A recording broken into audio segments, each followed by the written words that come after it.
This is a huge gas truck explosion that is being reported in Mexico City. According to reports, 3 people have lost their lives and over 70 of them have been injured.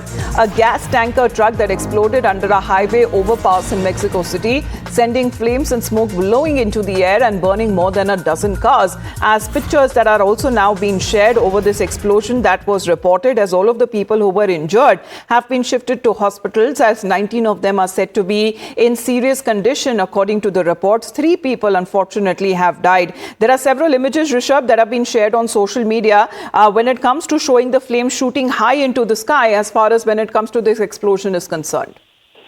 Well, definitely what we're given to understand that this oil tanker got exploded on the highway overpass in Mexico City this Wednesday, and after this explosion, flames and smoke, was seen in air, and more than a dozen cars has been burned, and about 57 people have been injured. This is as per the mayor of the Mexico City. Now, what we're given to understand that new reports have come in where the injured numbers have gone up to 70, while 3 have been killed. This is an accident that has taken place in Mexico City, and the manner in which this accident has taken place has left many thinking that what went wrong, because it was underpass, and hence the explosion's intensity had increased.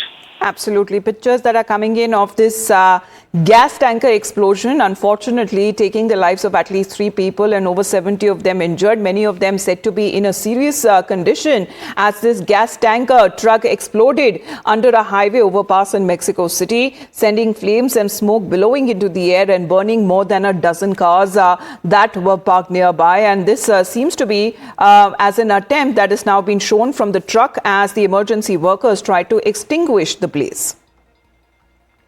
We'll get you more international updates back after a short break.